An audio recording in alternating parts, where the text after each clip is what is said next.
Not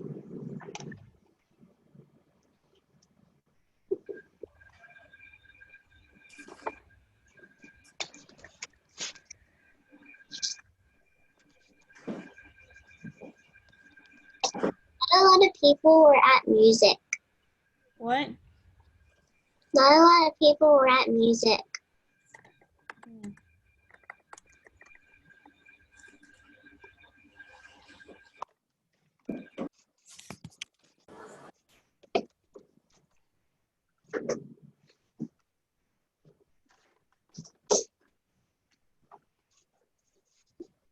Make sure you have your reading books and your journals. We're gonna finish that science video and write something down for science. Oh, and your spelling notebook.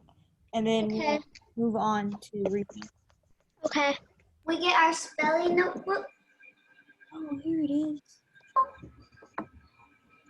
Yes, your spelling notebook, your reading book, and then your journal that you've been writing down in. Okay, can I go get them? Yes, go get them real fast. Oh my goodness, I've been looking for these Nearpod codes, and they're right here. Your spelling notebook for your spelling words, the journal you've been writing in and taking notes, and then your reading book. And the reading book, my view literacy? Yes. Yes. Are we doing vocabulary today right now? No, we're not going to do vocabulary. And our math binder, right? No, we don't need math. We're done with math. Math is in the morning. I got my reading and my spelling notebook. Okay, perfect. Where are we at? They said a lot of y'all were missing from PE or from music. What was that music? Chloe, who was there with y'all? Vida, Chloe, who else? Jacob, were you there? Where were y'all? Adrina, Sierra, and Vida, and that's it. She's giving y'all instructions about what to do for your assignments, and y'all have assignments to do. What else am I?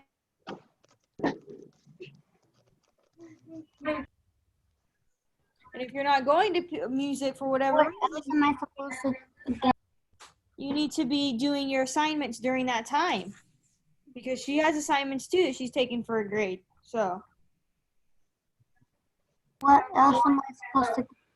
I think you have everything, RJ. Okay. I wasn't able to go because the computer was messing up when Mr. Nannis, when you were telling me the thing for the code, and then when I tried to log back in, I think the Zoom meeting already got off. Okay, we're gonna finish watching this video because we need to move on to the video. You want to see the video? Yeah, we're gonna repeat that. Everybody mute.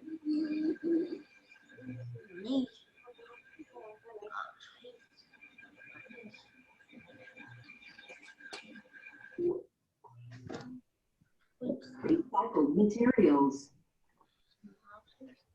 Let us now drag these items to their suitable containers. Recycling bin, the trash can, or the compost bin. Okay, you've got rotten fruits, newspaper, diapers, bottle, tomato, pin, soda. I want somebody to tell me where one can will go. In the recycling. Which one? A can. So, Jacob says the can. Somebody else tell me somewhere else something might go. Can I see one? Go ahead. The can will go in. Wait, I can't really see the thing. It's a little blurry. But the can go in the recycling bin.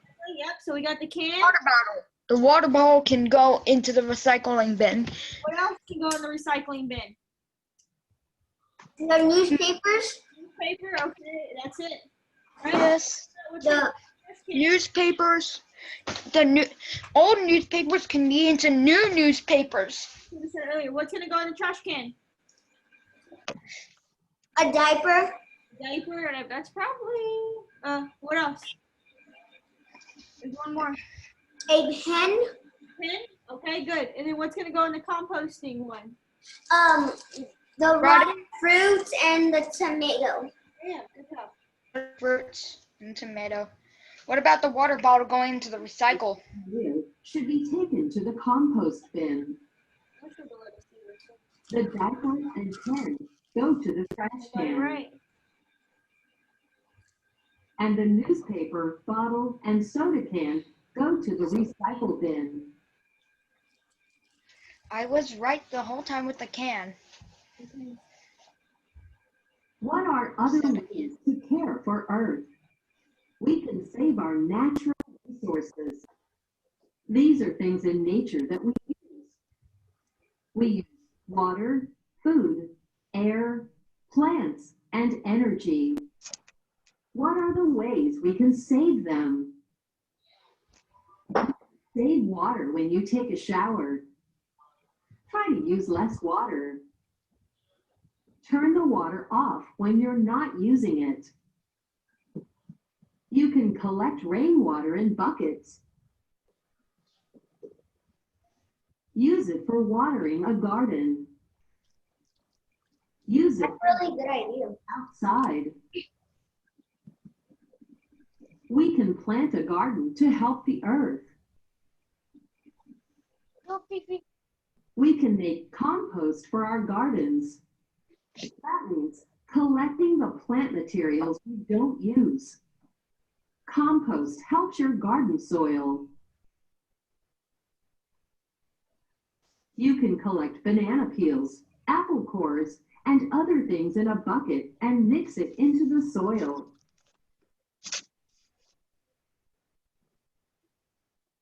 Worms will help to break these things down. Worms are nature's recyclers. So like I know certain animals too, like apple cores, like kind of like the scraps of your fruit. So I know like pigs. I don't know about chickens or roosters, but I know like pigs will eat a lot of like your scraps that you eat. So that could also be something you could use scraps for. Did you know that trees help clean the air? Wasn't letting me get on. Did I miss anything? Okay. The gas we need to breathe. If all the trees were cut down, we couldn't breathe. Hold on. Trees give off oxygen, the gas we need to breathe. Trees take in carbon dioxide, which is not good for us. Paper comes from trees. We can use less paper. We can use both sides of a paper. This will help save some trees. We can save energy. No, I got this one from my room. Turn off lights when not needed. We can turn off TVs and computers when no one is using them. There are many ways you can help to take care of the earth.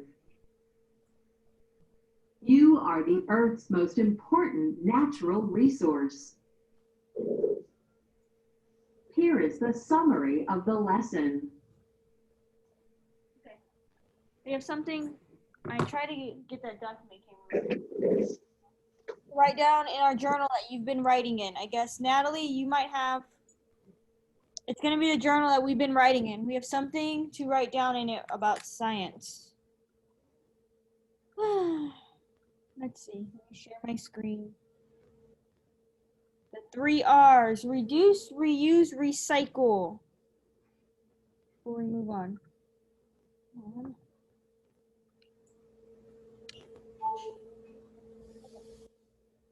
Make it bigger so y'all can see.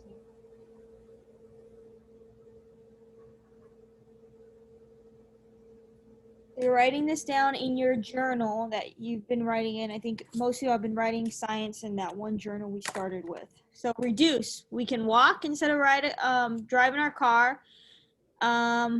We can turn off water.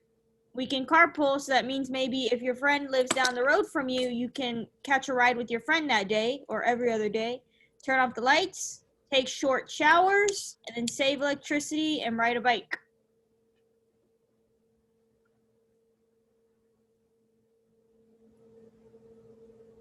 Come on, y'all, writing these down. I don't want to take forever writing these down. I am. Okay. I know most of y'all are. Did they kick Natalie out again? It did, didn't it? Nope, she's there.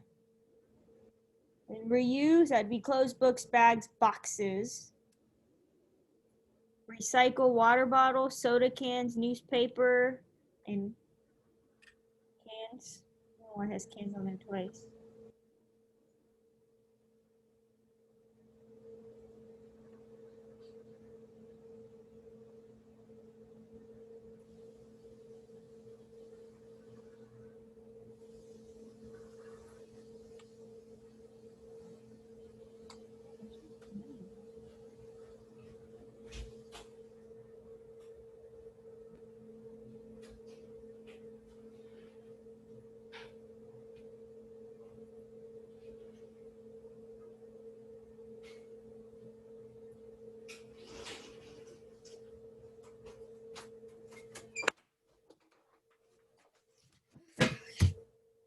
Come on, Natalie, we're writing this down.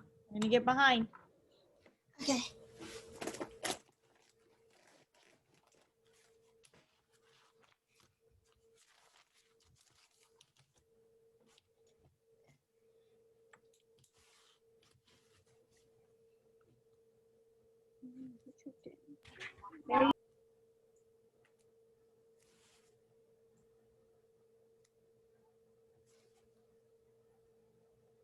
Where's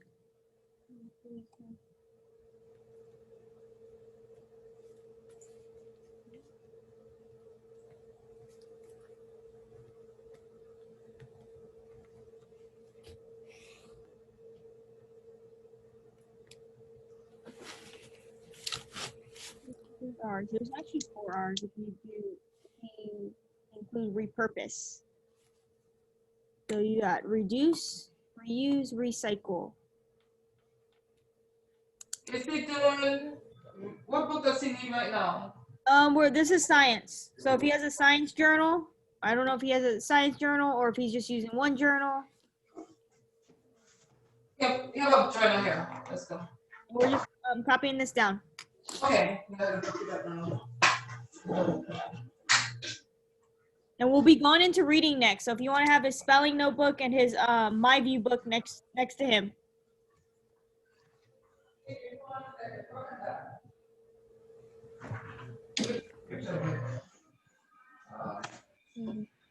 I'm gonna take a picture of this here. Okay. Just in case, okay? Okay, all right, go back to Nigeria.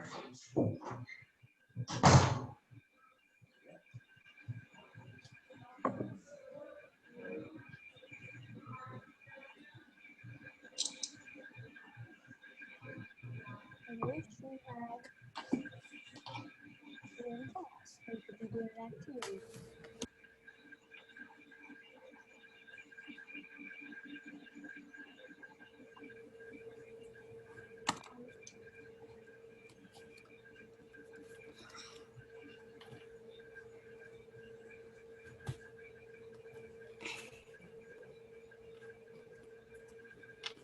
Bags, I guess with bags, maybe they're talking about those little plastic bags that you reuse, or like sometimes if you have like small trash cans, you might put like an HEB bag, like as a trash bag instead of using like a big trash bag.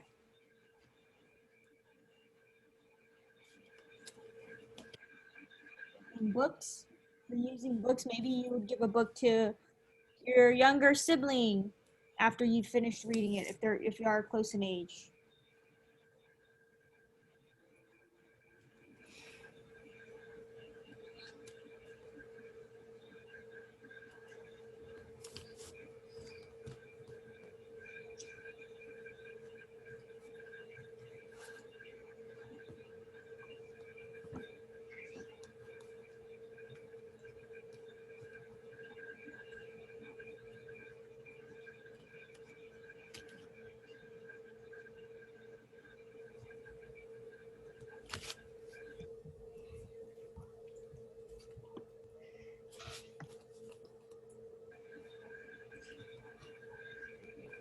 Ooh, let's see who's on here. Oh, Natalie. Ooh, wow. And Adrian. Ooh, I know who's been reading.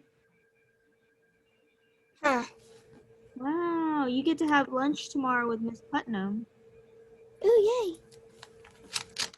I know who's been reading. Still, whenever I go on my own and then I'm gonna go to Renaissance to take a place, it always says loading and loading, so I can't take tests. And I'm not 8th grade anymore. Because it will start just to load and load and load. So I can't take it. Yeah, I've read a lot. Who?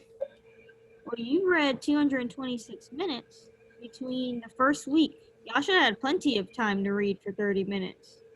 I mean, when I clean, I read my books, but Like on Mayan, and then Adrian. Adrian's been reading a lot. Well, my Renaissance doesn't work because it always says loading, loading. But you could still be reading on Mayan. Yeah, I do, but it just says loading, loading.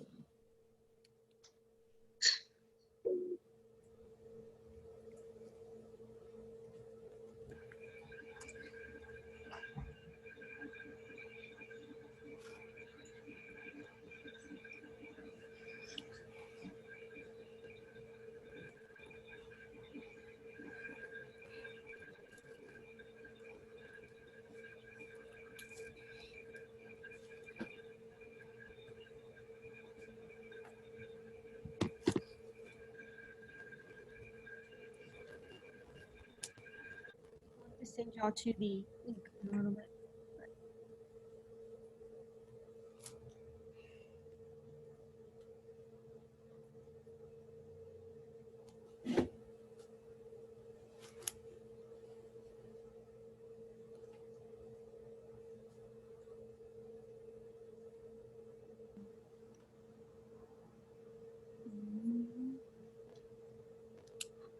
I should have one with y'all for this week. I usually would, like, if we were in class, I would give you a lunch bunch for whoever takes a certain amount of quizzes. I might start doing that next week. That might be next week's. Or maybe I'll just do minutes. Some of you are not reading.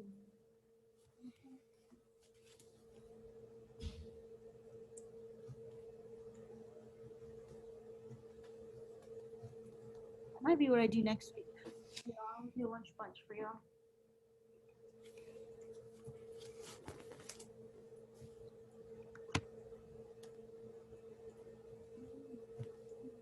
Maybe I might have to close.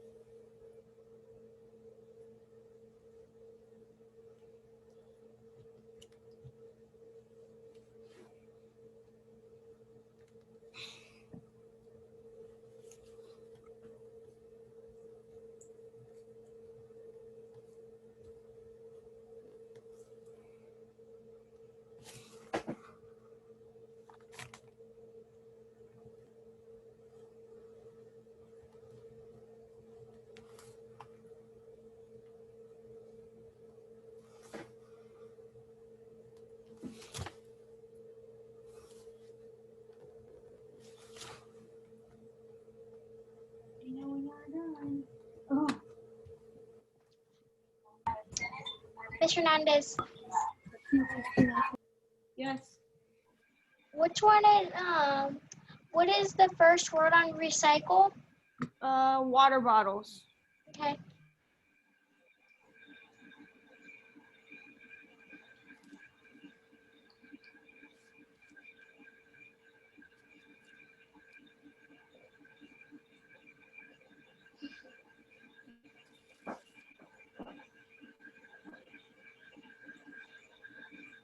Someone mute their mic because that sounds kind of annoying.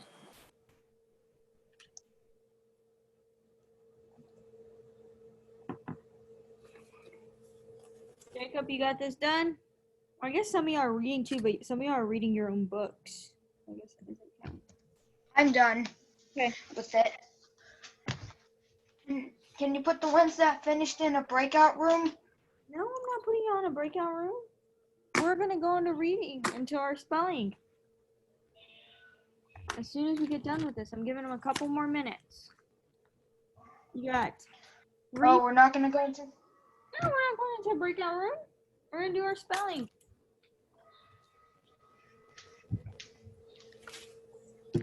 Well, I'm just gonna try to find something to read.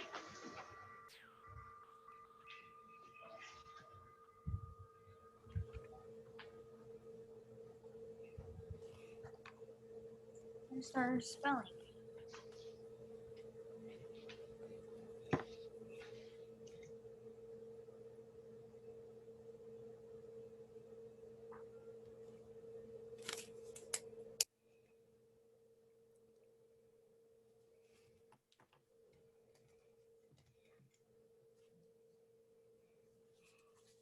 A thumbs up when you're done. I know Jacob's done. I think Chloe, I'm not done yet because my sisters had disconnected the internet. okay, you're done. Okay.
Ready? Yes.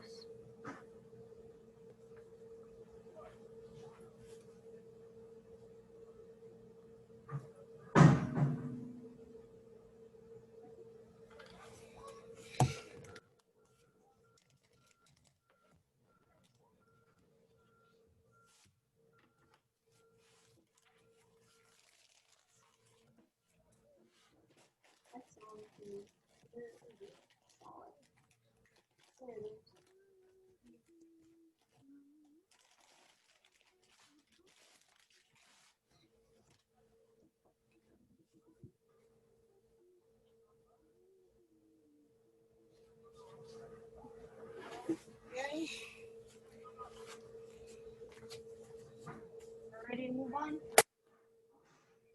Yes. Spelling notebook.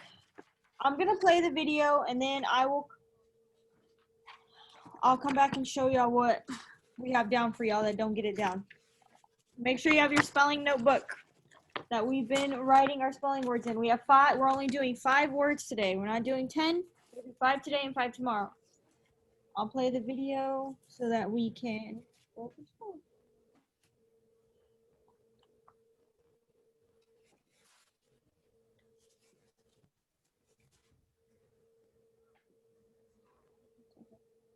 What day is day 3? Student place. I have my spelling notebook already. Okay. Follow along. Let's see. 1 student place. Oh, we're gonna do your part? No, I'm finding the video for spelling.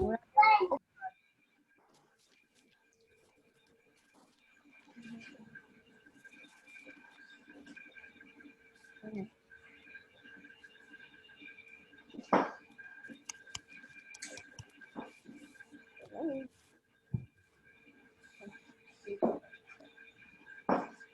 Hey friends, welcome to 4th grade Phoneme Graphing Mapping Unit 1.1 Day 2. Please quickly get your spelling notebook, a pencil, and a yellow crayon. If you'll remember yesterday in phoneme graphing mapping, we segmented our words by the phoneme. We looked at suffixes. Let's quickly review what suffixes you'll see in your spelling words today. You could see the suffix ed, also ing, or just letter S. These are three suffixes that change how a word is used. They are added to verbs to tell us when something is happening. You could also see the suffix er or est. And these are added to compare using adjectives. Okay, so let's begin with our last 10 words for this week. The first word we're going to segment is the word lazier. Say the word lazier. Good. Go to your graphing squares and make a dot for each sound you hear in the word lazier. O, A, Z, E, er. Lazier. Do you hear 5 phonemes in the word lazier? Yes. What's the first phoneme you hear in the word? O. O is spelled with letter L. Write a letter L under the first dot. What's the second sound we hear? A. A, the long vowel sound, is spelled with just an A. Write an A under the second dot. What's the third sound we hear? Z. Z in this word is represented with letter Z. Write a Z. The next sound we hear is E. E in this word is spelled with letter I. Write a letter I under the fourth dot. And what's the last sound we hear? Is spelled with the ER, R-controlled vowel spelling. In the word lazier, the I is spelling the E sound. If we were spelling just the word lazy, our Y would spell the E sound. We change the Y to an I when we add the vowel suffix ER. So take your yellow and highlight your suffix all at the end of that word. And then let's write our whole word lazier. L-A-Z-I.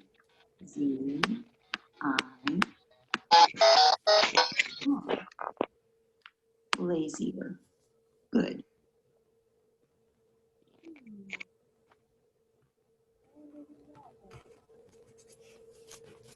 Video games. Video games are not going to help you pass 4th grade during your spelling lesson. Now, touch and say each phoneme with me. O, A, Z, Put your E, cameras er. on. Good. How many phonemes are in this word? 5. Say the word lazier. Good. Now we're going to spell another form of the word lazy, and we're going to spell laziest. Say the word laziest. Now put a dot in each box for the phonemes you hear. O, A, Z, E, S. Lazy. How many phonemes are in the word laziest? Good. 7. What's the first phoneme we hear in the word laziest? Oh, good. We're going to spell that again with the letter L. The second phoneme is A. Good. A is spelled, the long vowel A is spelled. AJ, where's your spelling notebook?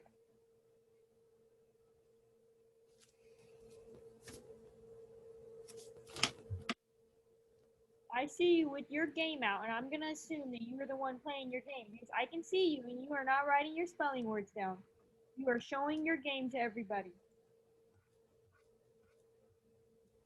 Just because you are at home does not mean you get to play video games during your reading lesson.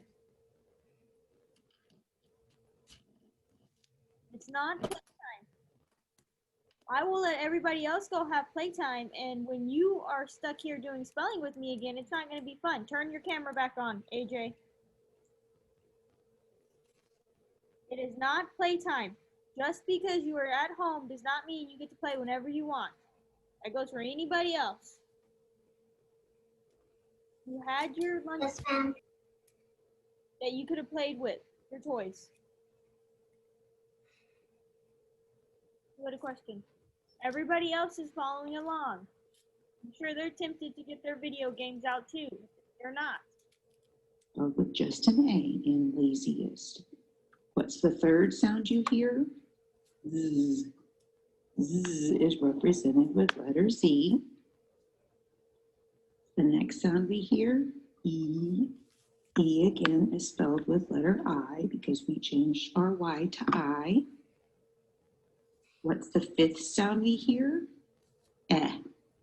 Eh is represented with a short vowel E sound. The next sound we hear is S. S is represented by letter S. And what's the last sound in the word laziest? T. Good. T is represented with letter T. Laziest. Take your yellow. And what's our suffix at the end of laziest? Good. E-S-T. Yes, T. Box or color in the E-S-T and write the word laziest.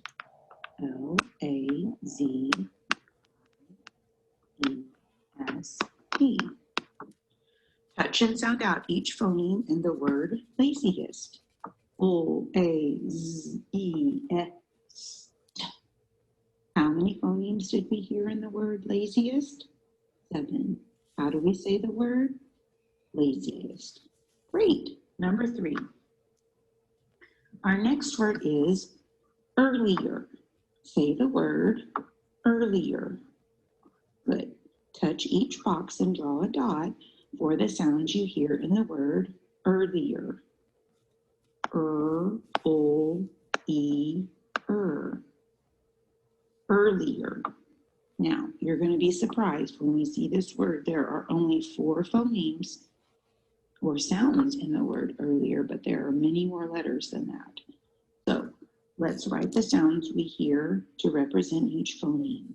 Our first sound is Now, is represented in this word with E-A-R. It's an R-controlled sound. We often spell the sound at the beginning of a word with E-A-R. Our next sound is the sound O. What letter is that represented by? Letter L. O. Ms. Hernandez, Yes. I need to go to my eye appointment. Okay. Make sure you finish reading, or you at least do some of your reading module, okay? For today. Okay. How many appointments do you have, Natalie? I just have this one. Okay. Bye. E. Mr. Hernandez, Is represented by letter I. Mr. Hernandez, I only have Hi, Natalie. I have a doctor's appointment next month. If we were just spelling early, that E sound would be spelled with a Y, but we changed it to I when we added our next suffix. And what's the last sound we hear? The suffix E-R E-R, our controlled sound, E-R. and highlight. Earlier. So let's use our yellow to box our suffix. Our suffix again is E-R. And let's write the word earlier. E-A-R-L-I-E-R.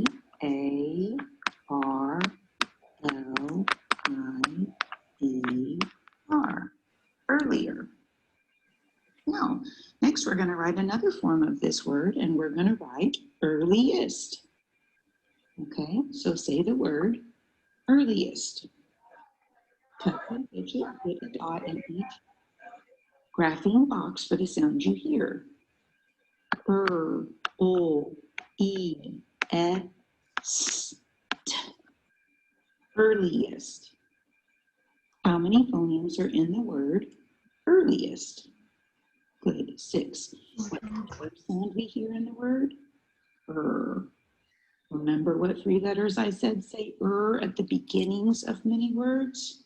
You're right. E, A, R. Next we hear again, ol. Ol is represented with letter L. What's the third sound we hear? E. E is represented with letter I because we changed our Y to I. The fourth sound in the word is eh. Eh is represented by short vowel E sound. What's the next sound we hear? S. S is represented with letter S. What's the last sound we hear in earliest? Good. T, which we represent with letter T. Good. Take your yellow and box the suffix you see at the end of the word earliest. E-S-T. And let's write earliest at the end of our line. E-A-R-L-I-E-S-T.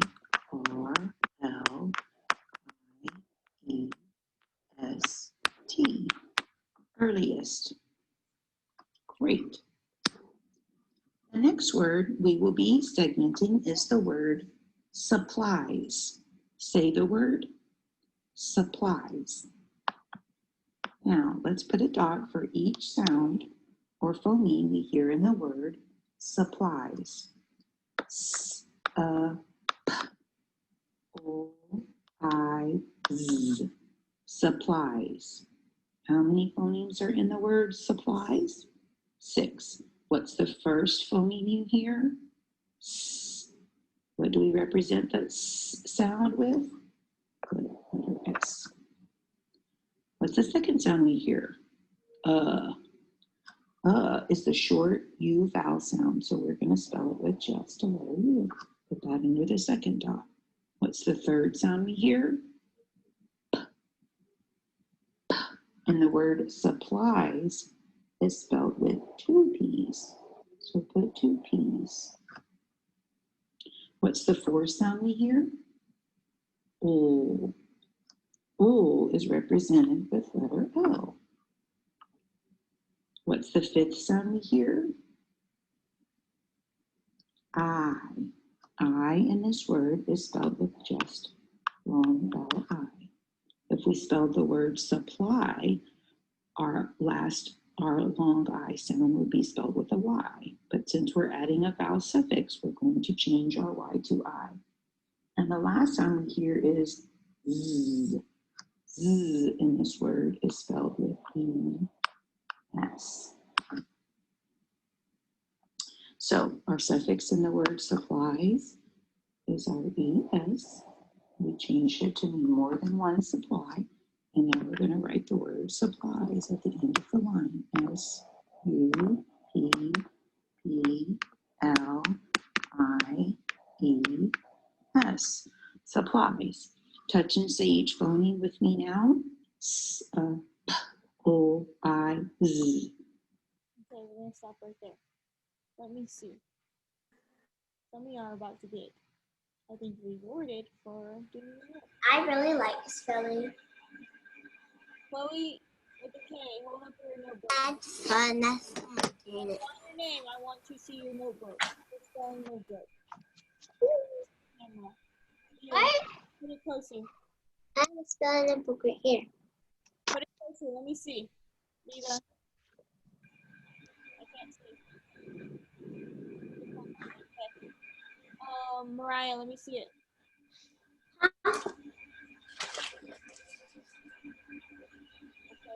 Okay. Chloe, let me see it.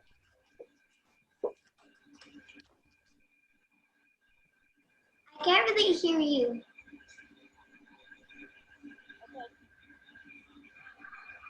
Michael, let me see your notebook.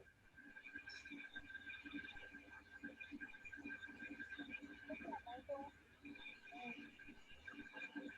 Roger, let me see yours. Where's your spelling notebook?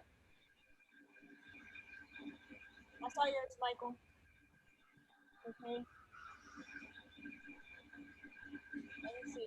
Jacob, let me see yours. See my, see, Yes. See what? Spelling notebook. See what? Spelling notebook.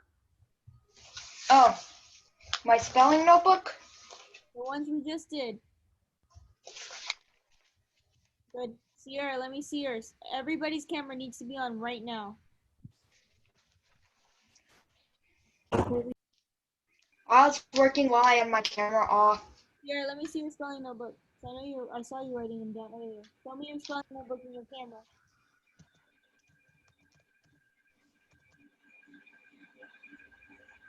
You not do them? I think she can't hear you because she did set music. She couldn't hear the music teacher. Sierra, can you not hear us?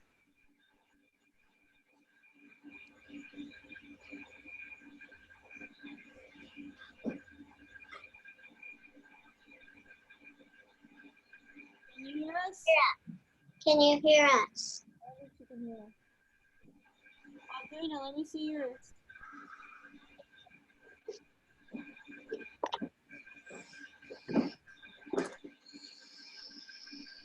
Keeps on kicking her out. Oh, it's kicking her out. AJ, Randy, let me see your spelling notebooks. Y'all three will be sitting here with me doing it again. Because your cameras are not on, and I'm about 1 minute away from kicking y'all out for not having your camera on. Randy, I know yours has been off.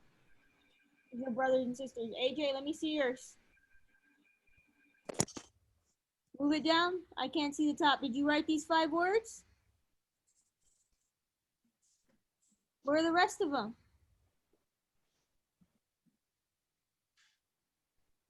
You didn't write them, did you? I think he only wrote one of them. You only wrote 1, 2. How many did you write? I can't see. 1? Right there, that one. You wrote 1. I was going to do some of them until you were done. I've been playing this for 10 minutes. Why are you not following along with it? Because you had your game out earlier. That's why. I heard it. And then you were The game wasn't on. Then you had it out in the camera because I saw it. So it was distracting you. We are doing this to help y'all. Some of y'all don't realize how important spelling is. Sometimes it's the reason some of y'all might fail or barely pass. Spelling's not easy in 4th grade. You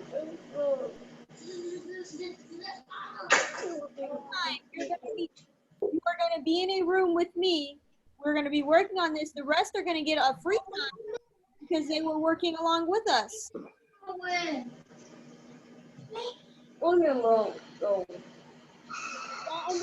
This is your last warning, and if y'all are not paying attention, you're getting kicked out for the rest of the day.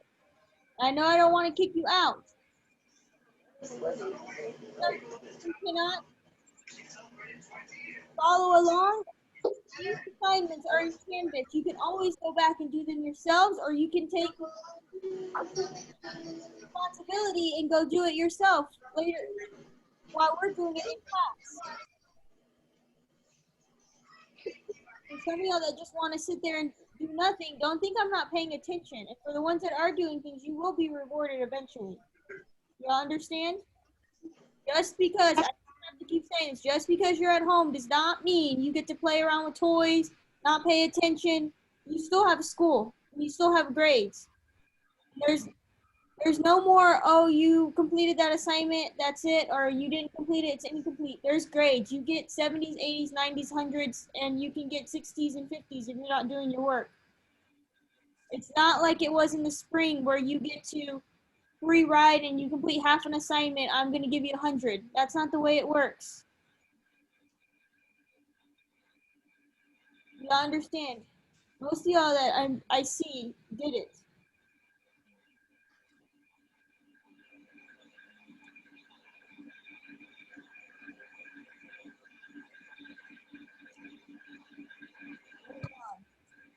I'm not going to say that again. Y'all know there's expectations and you're going to be giving grades. There's no more free rides. You get to do 3 and it's 100 if everybody else is doing 10. Spelling's important. I can tell you these words might not be that hard, but in the future, your words will be harder. A lot harder. I can tell you a lot harder. Some of y'all are good spellers, and y'all don't really need to listen to this video, but not everybody's a good speller. And some of y'all need it more than others. We'll do the next class tomorrow. Yes, ma'am. You can stop sharing your notebook. Yeah.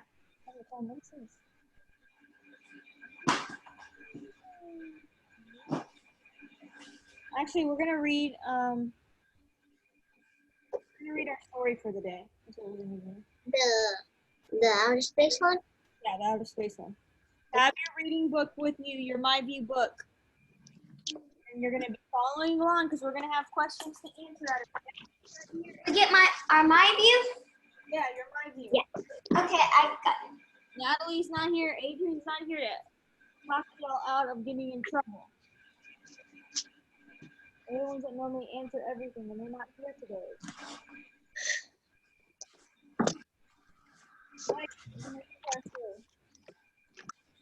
Buzz Aldrin, it's an autobiography, which means it's a book about a real person. Miss Hernandez, can I rejoin because I can't really hear you. I can hear everybody else, but not yours. Yes. Everybody mute your mics, Steve, because we're listening to this.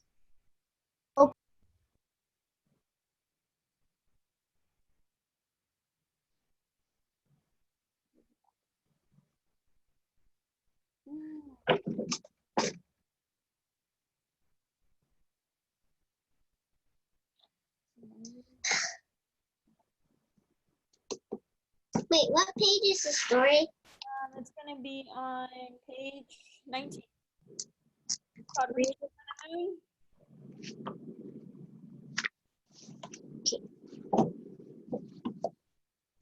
I'll share my screen in a second so that y'all can hear the story.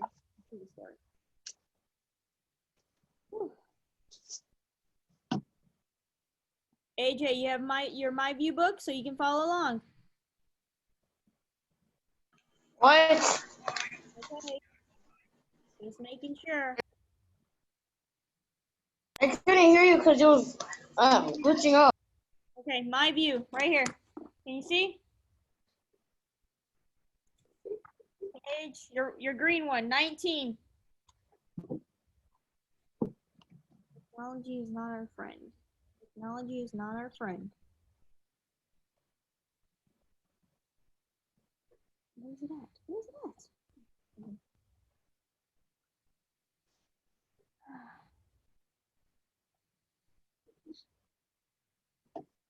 I'm back. Which page, Miss Hernandez? 19. All right.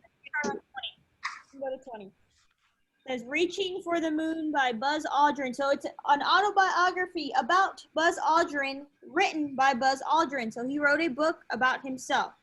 Let's follow along. Reaching for the Moon.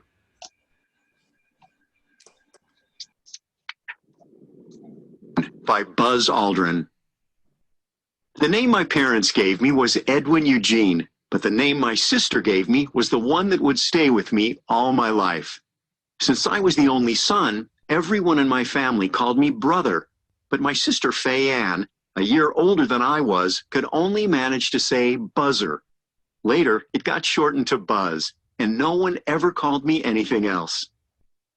On summer nights, the moon hung low in the sky, so close to our house that I thought I could reach out and touch the soft white light. I never imagined that one day I would walk on its surface, but maybe it was meant to be. Before she was married, my mother's last name was Moon. My father's job with Standard Oil took him all over the country, and he flew his own plane from coast to coast. During World War II, he served in the Army Air Corps and came home for visits, looking tall and important in his colonel's uniform. When I was 2 years old, my AJ, your green book. Green one.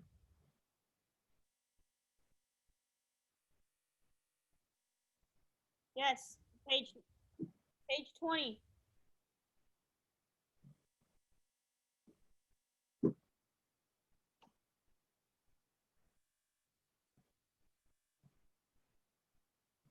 Or actually 21. We just finished the page 21.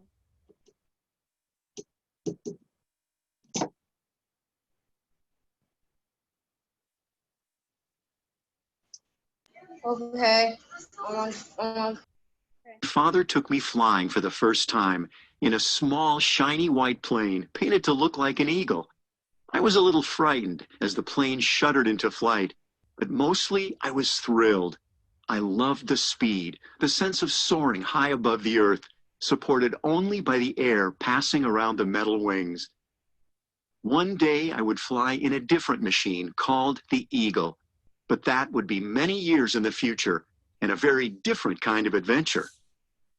Usually there was plenty to hold my attention right here on Earth. My family spent many summers at Culver Lake in the Appalachian Mountains, and one summer, when I was about 6 or 7, I began collecting rocks. There was treasure everywhere I looked. Those rocks were precious, they were beautiful, and, most importantly, they were mine. One morning I gathered up the best of my rocks. We're on page 23 for y'all that are following along. Or y'all should all be following along. Page 23, AJ. Put them in a bucket and carried them down to the dock to show my friend.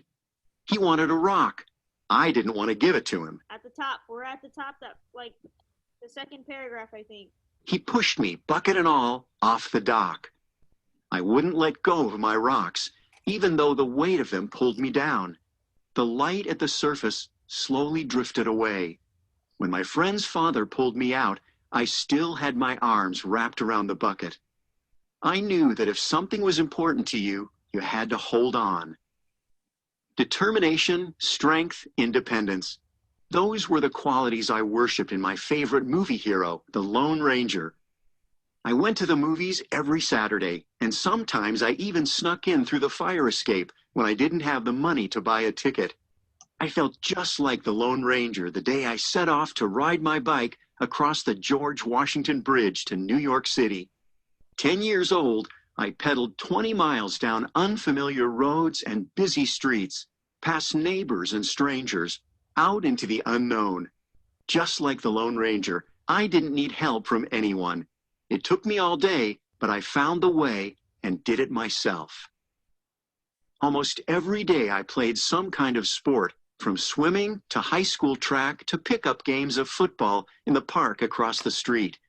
The older boys let me play because although I was small, I was tough. No matter what the sport, I played every game hard because I wanted to win. I loved being part of a team, working together to fight for victory. But it was even better to compete on my own, like when I flew over the bar in pole vaulting. Then it was just me trying, with everything I had, to be the best. Whether I won or lost was up to me. When I finished high school, my father wanted me to go to the Naval Academy, but I chose West Point instead. I wasn't interested in the Navy. I wanted to be in the Air Force, and I thought West Point would help me get there. That first summer at West Point was the toughest challenge I had faced. We had to run everywhere. No walking was allowed. We couldn't speak during meals. Every order from an upperclassman or a teacher had to be obeyed at once. I followed every order. I studied every night. By the end of the year, I was first in my class. By the end of 4 years, I had the grades to do whatever I wanted. And what I wanted more than anything was to fly. After West Point, I joined the Air Force at last and learned to fly fighter jets fast and quick in the sky. I loved the feeling of breaking free from gravity. I loved going as fast as a human being could go. When I finished my training, I flew 66 combat missions in the Korean War. After the war, I was stationed in Germany, learning to pilot planes that flew faster than the speed of sound. But there were men flying faster than that, America's first 7 astronauts, the men in the Mercury program. Their goal was to be the first Americans to orbit the Earth. The astronauts seemed like supermen to me. I couldn't imagine myself exploring outer space. But that changed when my friend Ed White from West Point told me his plan to apply to the space program.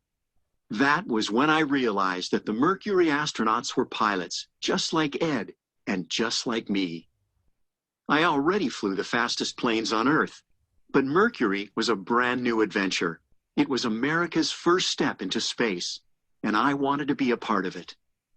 I was already a good pilot, but the Air Force had many good pilots. I needed to find something I could do better than anyone else, something that would make me an astronaut. I went back to a university, to the same school my father had gone to, and studied aeronautics and astronautics. I specialized in something called rendezvous, learning how to bring two different objects together in space. So he specialized in rendezvous, which is bringing two different objects together. So he wasn't very good at that, but he went to school and studied aeronautics and astronautics to help him become specialized in that. Computers could do most of the work for rendezvous, but I believed that pilots needed to understand it themselves in case something went wrong. A computer can calculate numbers faster than the human brain, but people bring creativity and common sense to a problem, something a computer cannot do. I dedicated my final paper to the American astronauts. Oh, that I were one of them. The first time I applied to the astronaut program, I wasn't accepted, but I didn't give up. When I applied a second time, I got in. I tried to appear as if I'd always known I'd make it, but inside, I was bursting with excitement. I was already a pilot and a scientist. Now, I was an astronaut as well. Along with the other men in the space program, I studied computers and instruments, what went right and what went wrong on each previous space flight, and how to survive in the wilderness if my spacecraft crashed returning to Earth. We also had to learn to move in the weightlessness of space. The others trained with a system of ropes and pulleys, but I thought training underwater would work much better. I spent hours in the pool tethered to an airline. The simplest movements, turning a handle, tightening a screw, had to be practiced over and over again. My first space flight was on board Gemini 12. My mission, along with my fellow astronaut Jim Lovell, was to orbit the Earth and to practice rendezvous techniques with another vehicle in space. Once the spacecraft was in orbit, I put on my spacesuit, opened the hatch, and drifted out into space. Only a thin cord connected me to Gemini as we circled the Earth at 17,500 miles per hour, 5 miles every second. It took us less than 2 hours to go all the way around the world. Think about that. Less than 2 hours to go all the way around the world. That's really cool. Yeah, they went 17,500 miles per hour, so 5 miles every second. So every second that passed by, they're going 5 miles. That's crazy. But the speed didn't seem real to me. I felt as if I were gently floating while the Earth spun beneath me. I could see the great curve of my home planet, the brown mass of Africa, night falling over the Indian Ocean, a shower of green meteors tumbling into the Australian desert. After Gemini 12, there was a new mission, Apollo. The goal of Apollo was to put humans on the moon. Many people thought it couldn't be done. They thought that the powerful rockets needed to go that far could never be built. They thought that computers could never do all the calculations. They thought that even if we did reach the moon, we would never be able to take off again to come home. But one by one, all the challenges were met. Neil Armstrong, Mike Collins, and I were next in line for a spaceflight, so we were chosen as the team for Apollo 11, the flight that would land on the moon. 3 years after my Gemini mission, I started Apollo 11's Saturn V rocket. It was sunrise on July 16, 1969. Neil and Mike were already in their places on board. For a few moments, I was alone. My leg. Struggled to learn. Can you please mute your mic?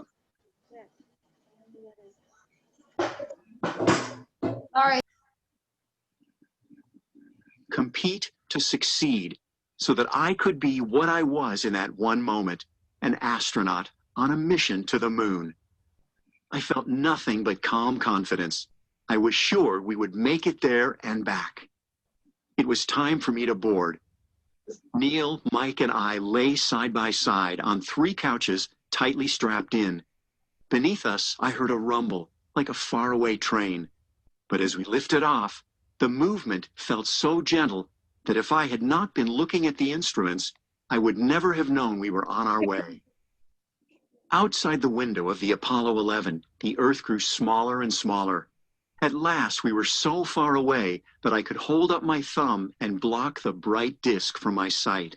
After 5 hours, we could take off our spacesuits and helmets and move around the cabin. We ate chicken salad and applesauce for dinner, with shrimp cocktail, my favorite of our freeze-dried choices. Then it was time to rest.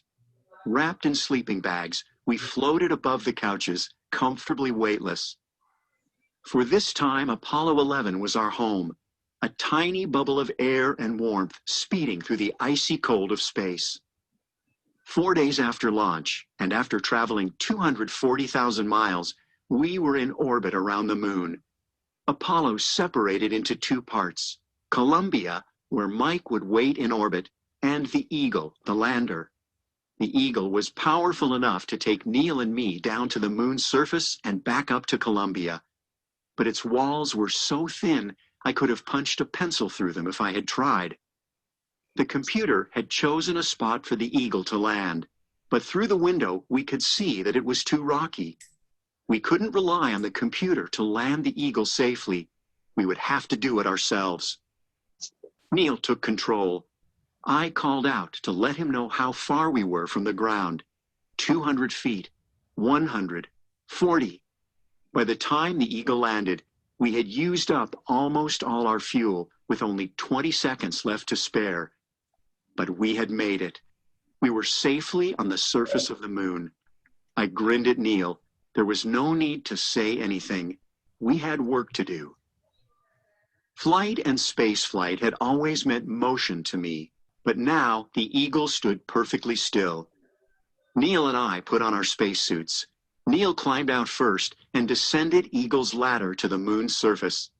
Everyone listening back on Earth heard Neil's first words. That's one small step for man, one giant leap for mankind. I climbed down the ladder and joined Neil. There was no color on the moon. A flat landscape of rocks and craters stretched in all directions. Everything was gray or white. The shadows in the sky above were as black as the blackest velvet I had ever seen. I exclaimed, magnificent desolation. I could see Earth, our home, in the sky overhead. Blue water, white clouds, and brown land. I could see the continents, and I knew that they were younger than the moon dust in which Neil and I were now leaving our footprints. I took out the American flag from the compartment where it was stored. Neil and I could force the pole only a few inches into the moon's soil. I knew that more than 500 million people back on Earth were watching on television, and I worried that the flag would sag or tip. But when we took our hands away, it stood straight. I snapped off a crisp salute, just as I was taught at West Point. We moved quickly on to other tasks. I became a rock collector again, gathering samples for study back on Earth. Still, I remember that brief moment perfectly, so many years later. I remember the pride I felt and how I imagined the pride of every American on Earth. Neil and I set up a plaque that would remain on the surface of the moon with the simple words, "Here, men from the planet Earth first set foot upon the moon, July 1969 AD. We came in peace for all mankind." That's crazy. So think of being the first people on the moon and seeing Earth from... That was cool. Mr. Hernandez, whenever it said they put in footsteps on the moon, whenever on one of our Nearpods, whenever we did the VR, like if you know how you can zoom into things? Because for some reason, for me, it would let me zoom into like the moon or the sun. And whenever I zoomed in closer to something, it would almost print. So, Ms. Hernandez.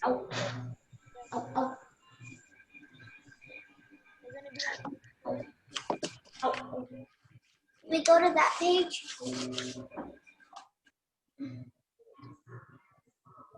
Page 34. Can y'all see my book? We go to that page. Talk about what Aldrin showed in the theory. What journal volume? Page 34.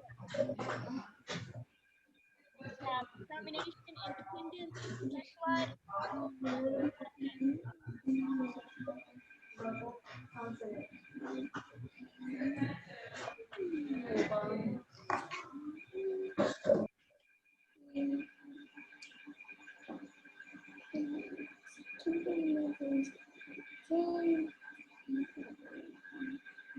Okay, so determination. Who remembers what determination means, or kind of means, or like a, I guess, a synonym for determination? Who remembers?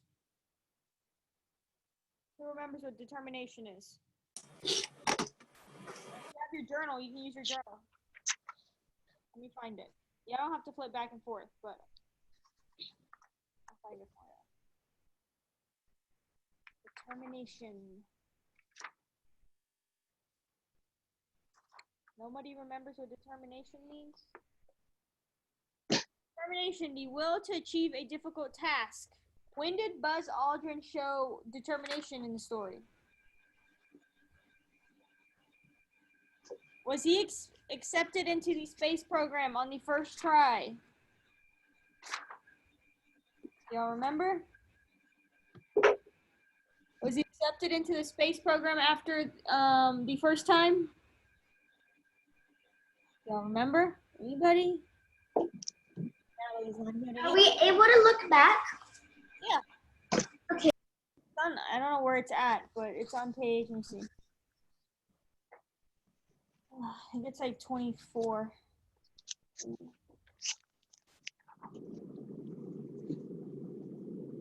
Press point. Wait, is it Air Force?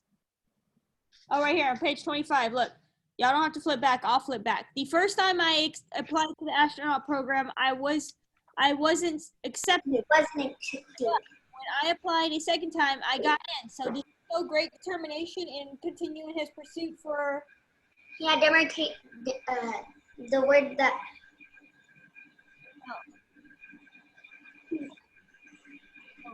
I'm just gonna put Aldrin.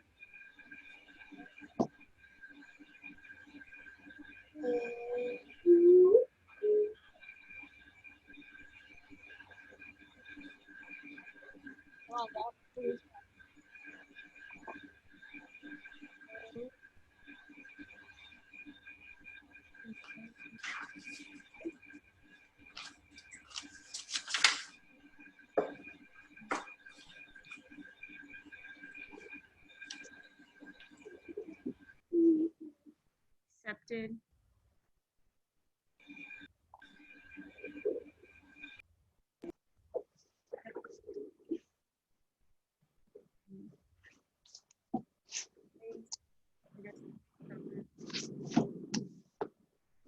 So Buzz Aldrin showed great determination when he wasn't accepted into the space program.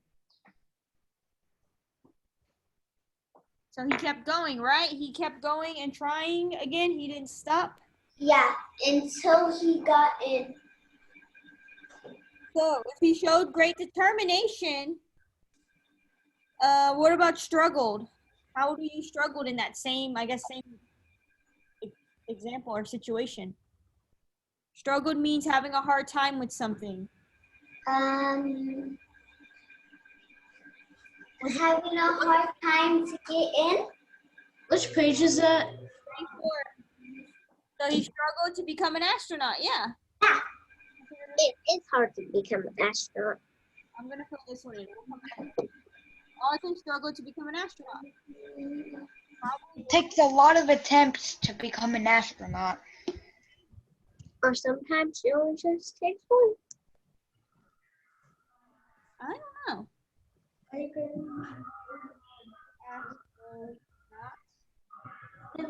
Hernandez.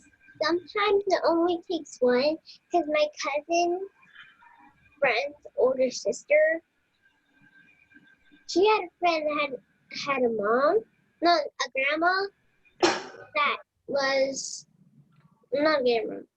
Like I think it was like her as an astronaut. And whenever she wanted to become an astronaut, it took her like one try to become an astronaut. Adrena has TikTok.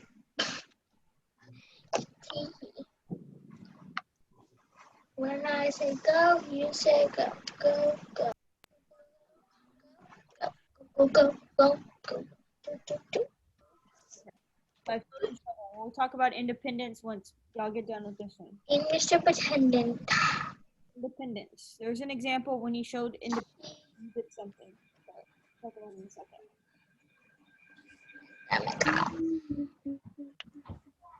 What am I have the thing.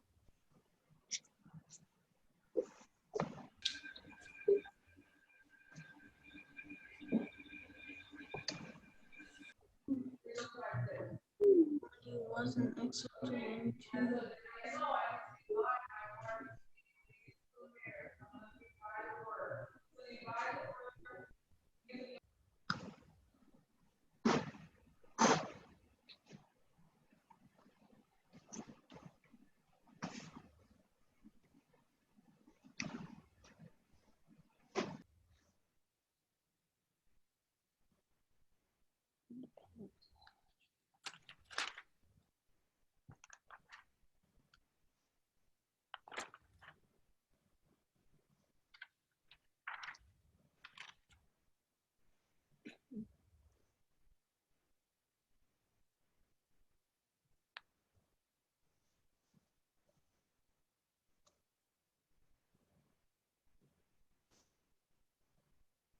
Okay. Are you done with that one?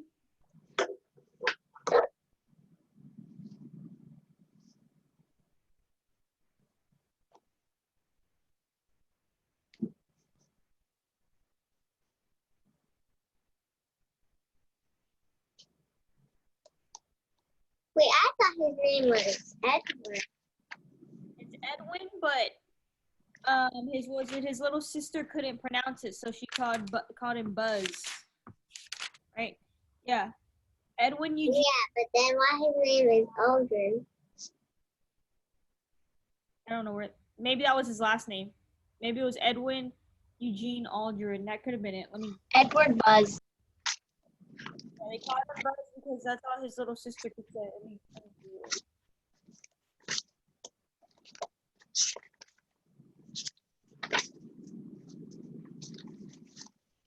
Oh yeah, his name was Buzz Aldrin.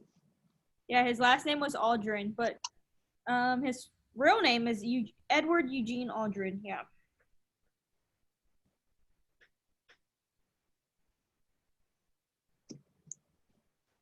Wow.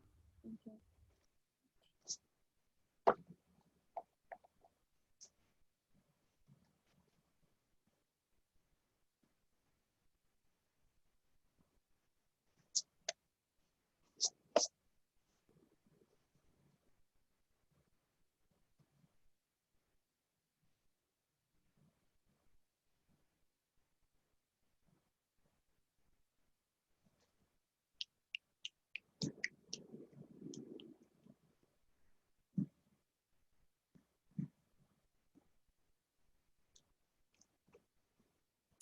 Okay. So I'm going to read something back to you from a page and think about independence. That's when you're able to do a lot of things by yourself, or you're not scared, I guess, kind of not scared. Yeah, you have a lot of freedom to do things. Okay.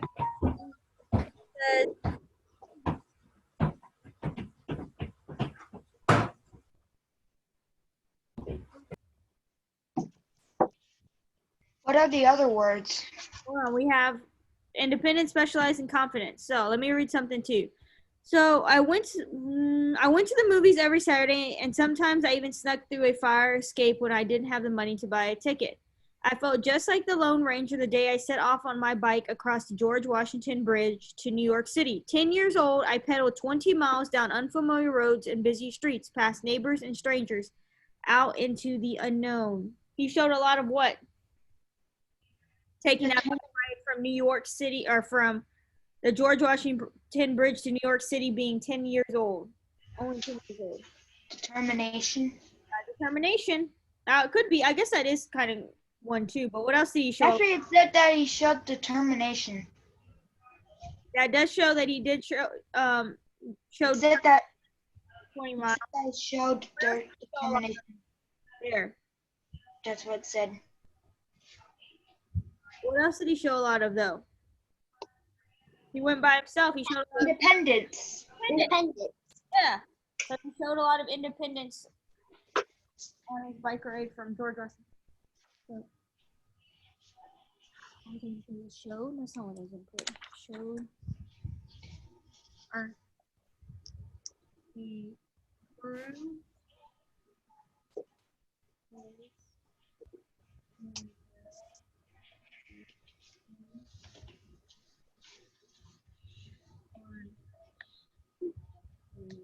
Like,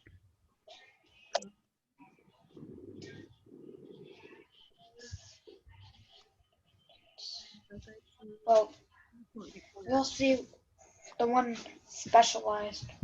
he proved his independence on a bike ride to NYC. That's short for New York City. What was that? What's specialized? What in the story was specialized? And Nope. besides, NCY does mean New York City. What did he specialize in when he was in college? What was it? I don't know.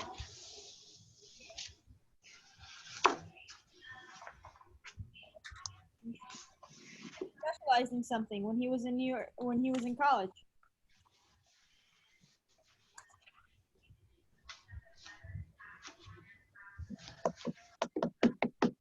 Trying to figure it out. I think I remembered it, but then I forgot it. Might be a hard word for you to say if you remember. Oh, I remember it. I remember. I remember what the page was, but I don't remember what that was called.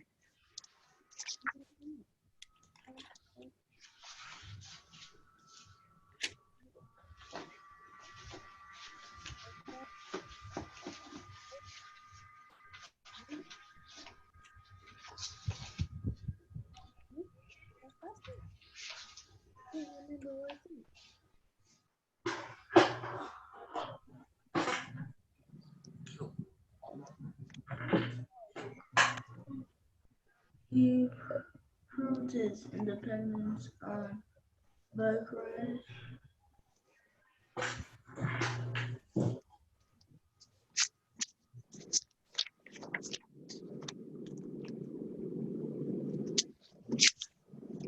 Wasn't the one like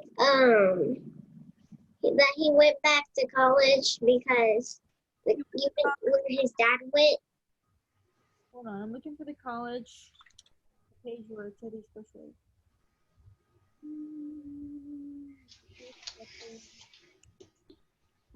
I'm gonna find the page. Oh, right here. I'm writing it down. Is it right here? Let's practice.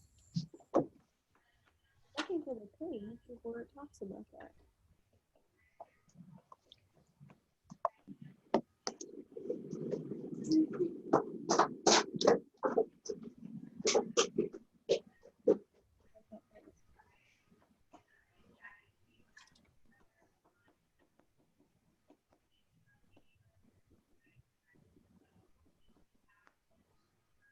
I cannot find where it says that. But it. Okay. My bad.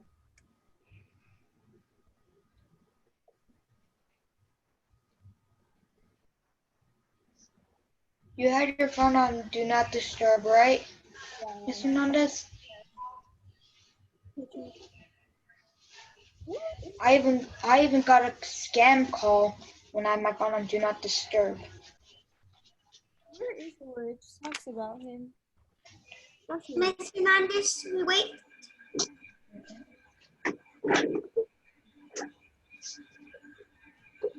Oh,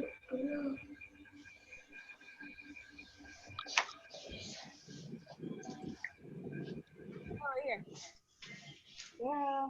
On page, I'll read something to you. I went back to a university, to the same school my father had gone to. I think Mariah said that, or Vida said that, and studied aeronautics and astronautics. I specialized in something called rendezvous, learning how to bring two different objects into space. So he specialized in something called rendezvous, or bringing two objects together in space.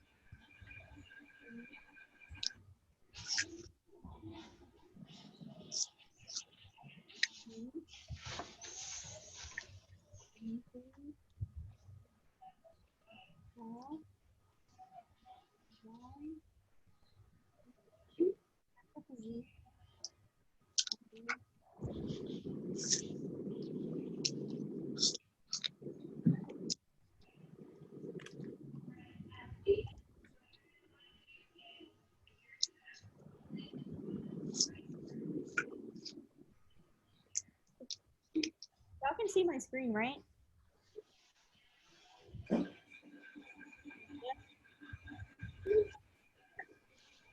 That's what I was here to talk about in the specialized. That's what I meant to say. All right, you can see my screen? Yeah. Yeah, anybody. Well, not he, the Rendizer, or I don't know how to pronounce it too. Y'all see my screen? Okay, just making sure, because you're kind of standing off in space. I want to make sure y'all can see it.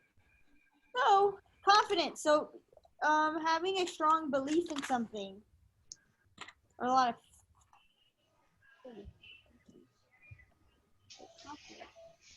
Miss Hernandez, can I go to the restroom? Okay. So confidence is feeling that a person, so you or a person can succeed in something.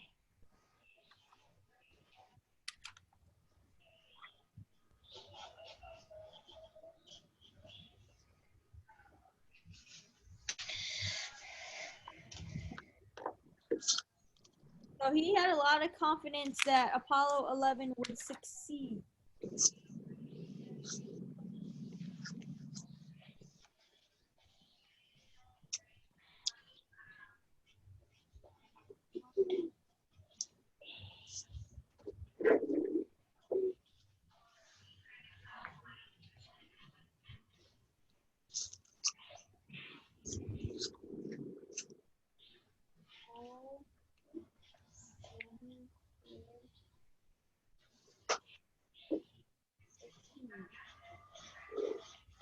He had a lot of confidence. Aldrin had confidence the Apollo 11 would succeed. The Apollo 11 mission, what I should say.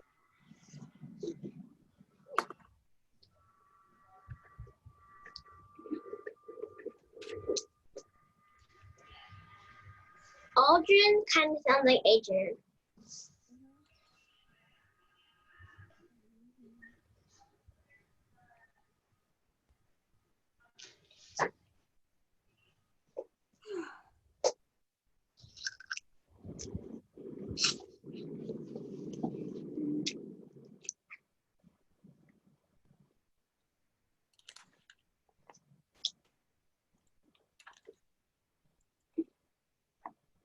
A thumbs up when y'all finish this, because we're done. We're gonna be.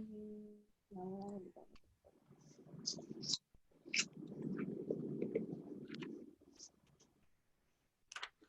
We're going to talk.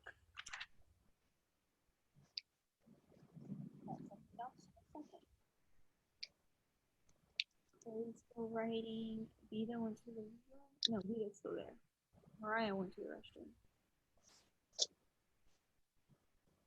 We're going to talk about know the narrator again.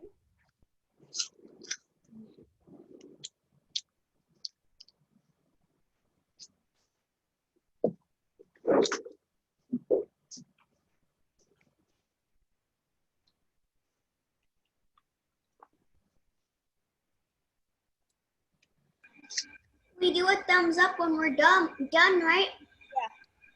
Okay.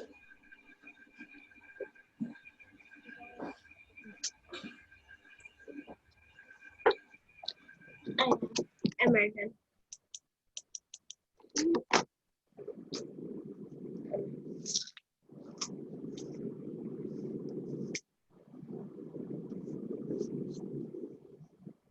Done? Everybody done?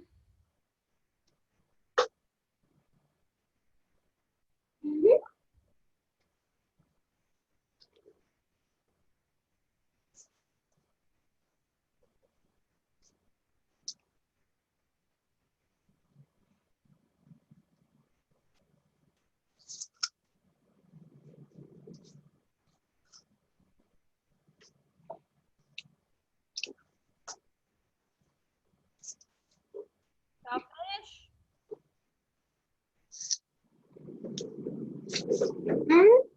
I'm finished.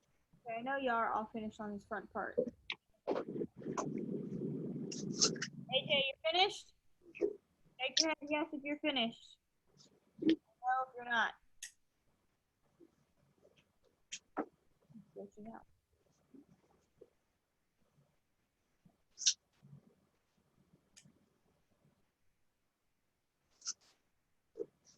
Ozzy, did you finish?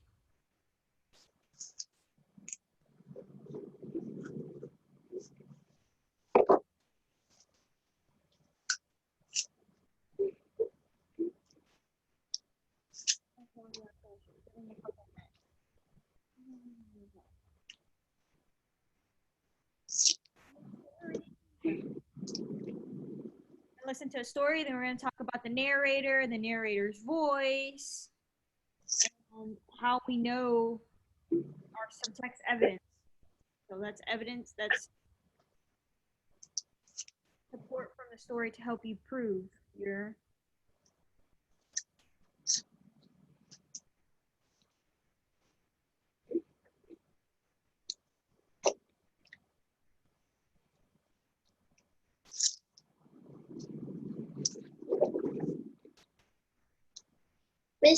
Mr. Hernandez, yes. I just realized I was eating an apple and I just realized it was about to turn to an apple cord. Oh yeah.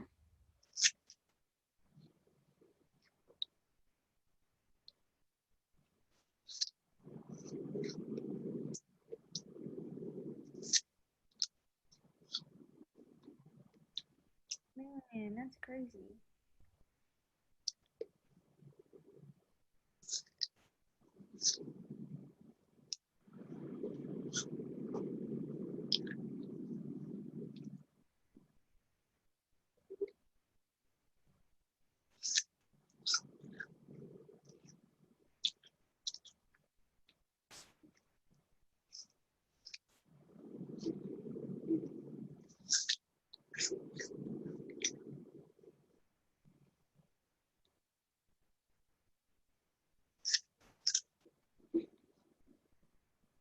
How many more do you need, AJ?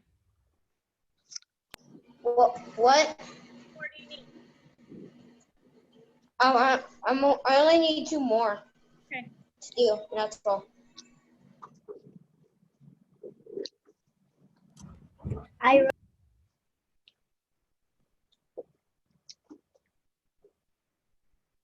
Wait for AJ to finish.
I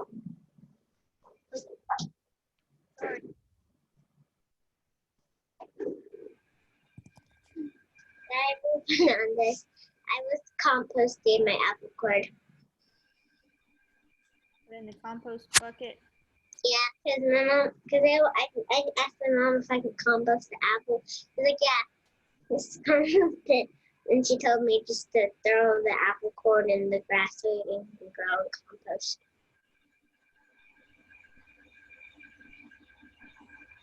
What's that noise?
We're going to watch a short little YouTube video on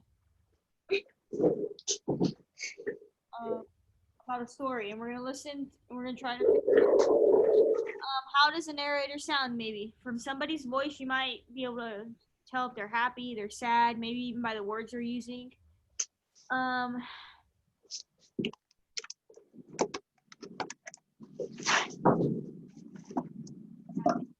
y'all see my screen, right? Oh, no.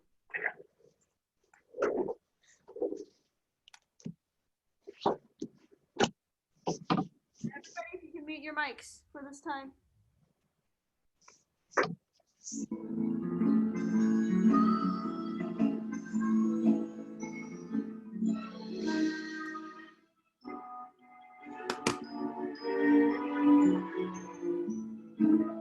We close our book.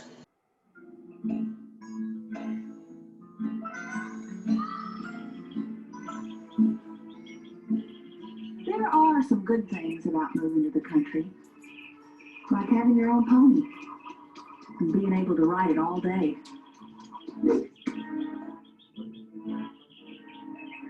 When I rope a wild horse, I know how to tame it. But when it starts to get dark, Teddy wants to go home.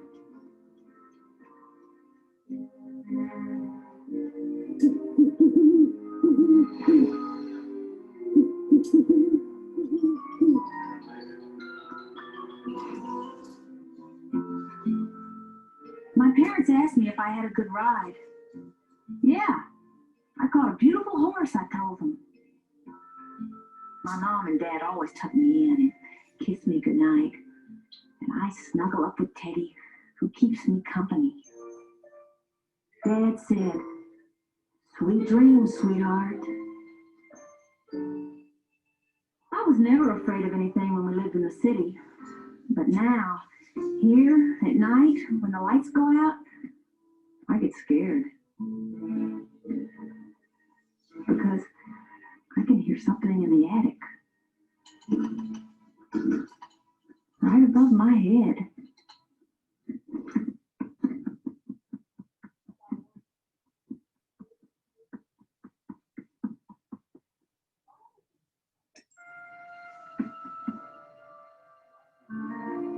I tried to wake my parents and tell them about the nightmare in our attic.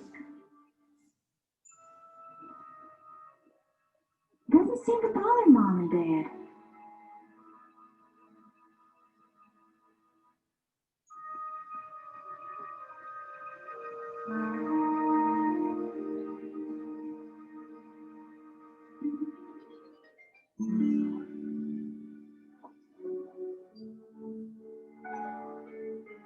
Dad said, "Now don't you worry about those funny noises. It's probably just mice." Dad said it's probably mice, but I don't think so. Sounds too big to be mice. I decided to lasso that nightmare and bring it down to show them.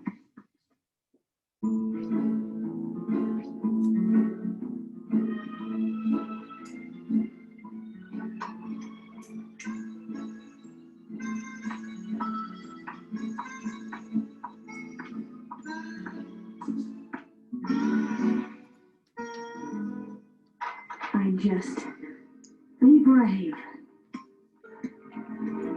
and sneak quietly into the attic with my lasso ready.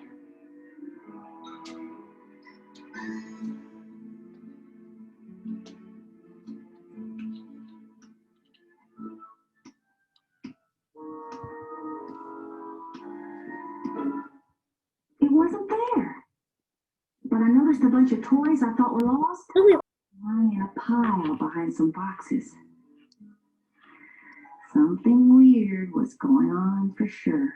Then I heard it creeping up the stairs.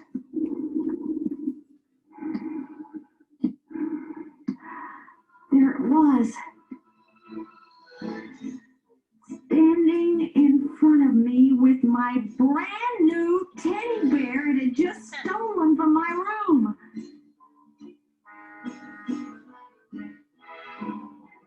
"Hey!"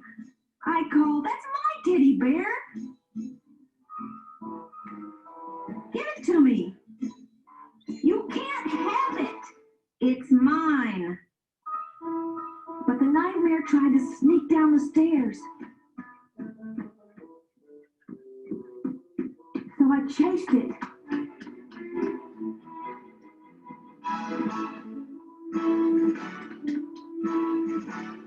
And chased it.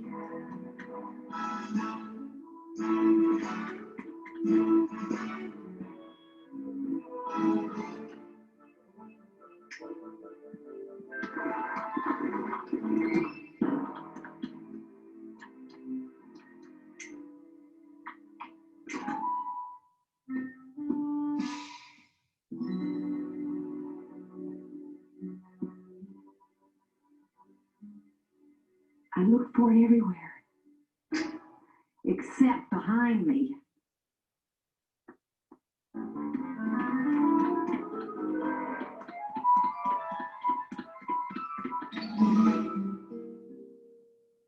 I couldn't find him again anywhere.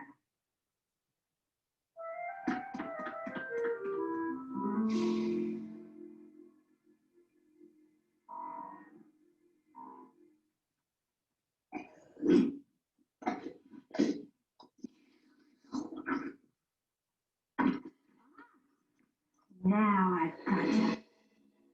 Give me my bear.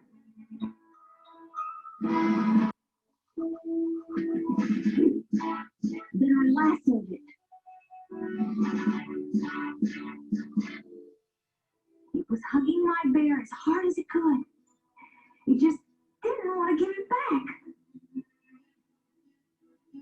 The nightmare offered me a whole box of cookies. An empty box. "Be careful, Nightmare," I said, "or you'll rip my bear." tried to get my bear back, but it wouldn't let go. I tried to think of a better way. And then I knew what to do.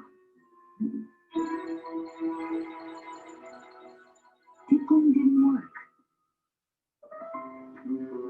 So I pulled it down the hall to my parents' room. I flipped on the lights to show them the nightmare I'd captured. I was sure they would be amazed. Quick, I said, come see it. It's in the hallway. But nightmares are very tricky. And sometimes they just slip away.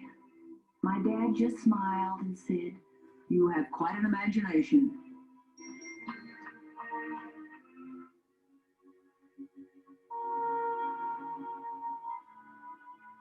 I guess I'll just have to get my bear back tomorrow.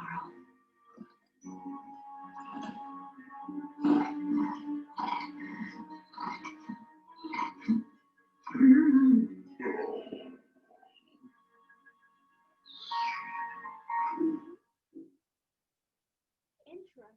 No, we're not listening to that. We're not listening. No. She's, Can you watch it again because it's so fun? yeah, quite the accent. Montana presents Counting to 10. Quite the accent. There's something in my closet. That's an old story. Won't take a minute. My mom used to read that to me at my bedtime.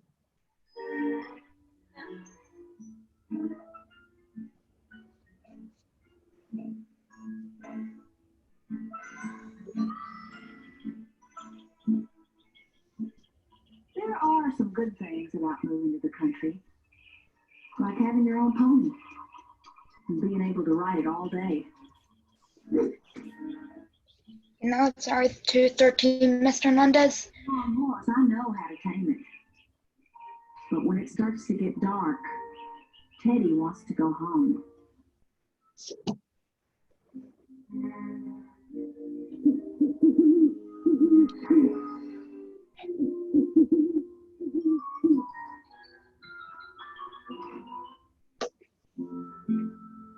My parents asked me if I had a good ride. Yeah, I caught a beautiful horse, I told them. My mom and dad always took me in and kissed me. Why do they wear like a dress like that? Okay. Go to page 46 in your book. One page left. In The Matthew? Yeah, in my view. I'll share my screen. 46. The narrator, know your narrator. Looks like this. Can y'all see it? So it says a narrative is told from the perspective of the narrator. Authors develop the narrator's voice through word choice and by deciding what information to include and what information to leave out of the text. Choose a book you have read and fill in the boxes. That's why we read this book about There's Something in the Attic. What page is it again? 46. Wait, what's it called? Because I want to watch it after school. There's Something in My Attic. I'm going to write that down. Everybody here?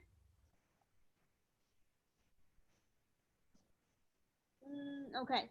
So it says, how does the narrator sound? Describe the narrator's voice the way you would describe how a friend talks. Describe the narrator's voice the way you would describe. No, how does the narrator sound, I guess? How does he sound? It sounds like she doesn't sound like she's young. She sounds like she's a little older, like it was from the past. Sounds like she's a little older. Okay, what else? Yeah, it was from the past. So maybe something from the past. What else? What else does she sound like?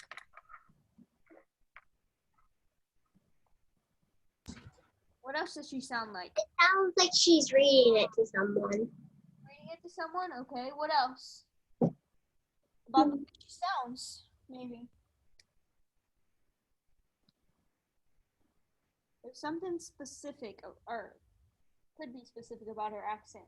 How does she sound? Let me play it again. How does she sound? It sounds brave. Yeah. Like she sounds brave. Her voice is a little squeaky, but she sounds pretty brave. That's it. Sweet dreams, sweetheart. I was never afraid of anything when we lived in the city. But now, here at night, when the lights go out, I get It scared. sounds like a Western. Something in the attic. Right above my head. All the characters.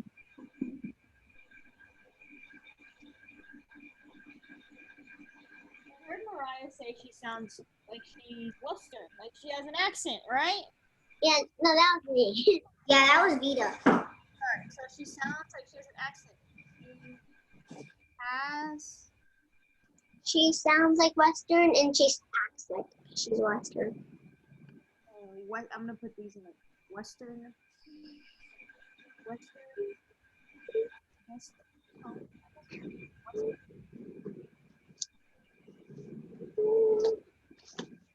There's a Western tone or a maybe you could probably assume she's from the South, because they always say a lot of people from the South sound like that. Or maybe from the country. Like she doesn't live in the city, she might live out in the country somewhere.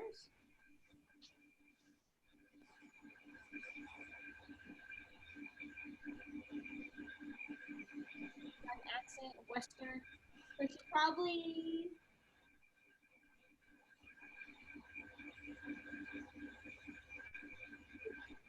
and it says, use text evidence to support your description of the narrative story. So what is some evidence or some clues maybe in the story to prove that she is from, she has a Western accent or she's got an accent? What would help you? Because she kind of talking Story about, takes place like at a house. yeah, and plus she's and it sounds like she's talking about it like it was her from the past in her imagination. Or we're talking about her tone, her accent. What would tell you, Chloe said it's happening at a house, right? A few minutes ago it said. Well, she's if we didn't realize the narrator is mostly the voice of every person So in right. the story. What is the second one? Chloe says that she. Oh, what is? I haven't written it in yet. It says use text evidence to describe. To support your description of the narrator's voice. So we're trying to find something in the story that would provide support to her having an accent. And Chloe said a few minutes ago, oh, she lives in a house. But where is her house? Is it in the city? Is it in the country? Is it In the country? Looks like in the woods, kind of. right here? I think right here it says, pay attention. Also, you could probably support it with, what is she wearing right here? She's wearing like cowboy. Like wearing like And then she also had a lasso. Yeah, lasso, a hat. she's like wearing like her pajamas and like And she's wearing a shirt and she has boots and a shirt that has a star on it. In the country. Or, What's the second one? I haven't answered it yet. When we think of people from the country, from, I don't know, that ride horses, what do they normally have on? Belt? Saddle? They probably have what on? What does she have on? Boots. Somebody said And a hat. she's got like a little ride-on pony. Toothpick. A rope? When you think of people with an accent that like ride horses, or sometimes they'll say the stereotype of Texas because they say we talk like that. People associate What about like a rope? cowboy boots, horses, and lassos with us, don't they? A lasso. I said rope. That would be one show of evidence to support your statement in that she has an accent, is that she's got boots on, she's got a horse, she's got a lasso.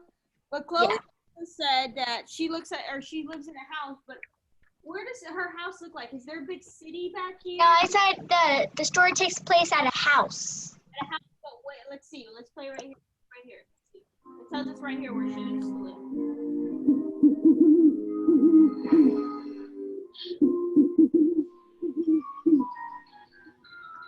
Just look at that. Does that look like it's in the city? No. It looks like in the woods. Woods? Yeah, like in the forest in the middle of nowhere, but it has like a house. Asked me if I had a good ride. Yeah, I caught a beautiful horse, I told them. My mom and dad always tuck me in and kiss me goodnight. And I snuggle up with Teddy, who keeps me company. Dad said, "Sweet dreams, sweetheart." I was never afraid of anything. But now... Oh, did the narrator said she's not scared of anything? She's not scared of anything. She used to live in the city, so now she lives in the country, it looks like. So I guess right here, Oh. because she moved, so we can put here, I guess, she has, what, a hat? A hat. And boots. And then also, I guess, she lives in the country could be one, because they lives in the country. She used to live in the city, but she lives in the country.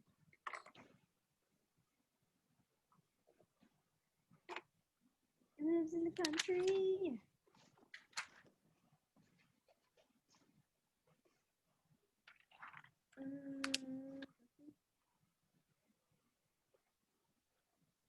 used to live in the city.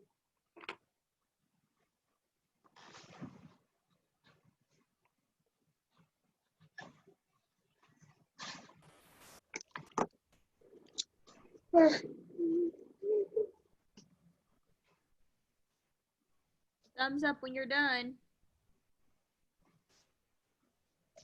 I'm done.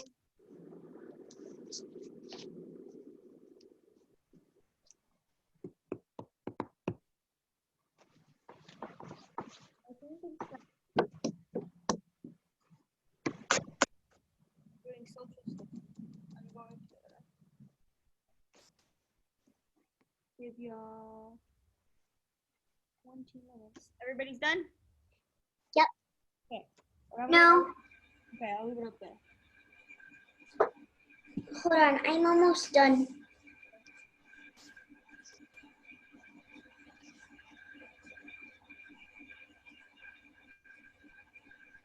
I'm done. Before we go for the day, I'm going to give y'all 20 minutes to get on Myon, so at 2:45 to get on Myon. Okay. How am I gonna get on? What? How am I gonna get on, Miss Hernandez? Remember, you have to open that new tab on your computer like we did yesterday. Remember? Bye. Start doing that. So I'm giving you 20 minutes to get on Myon right now, and I want, Myon, I want y'all reading a book and trying to test. Do you understand? Okay, so what time do we come back to? 2:45. 2:45? Museum. It kicked Okay. me out. Can I leave the meeting? You can leave the meeting, or you can stay in the meeting and just turn your video and volume off. Bye. It kicked me out. Okay. So what I was saying was, But I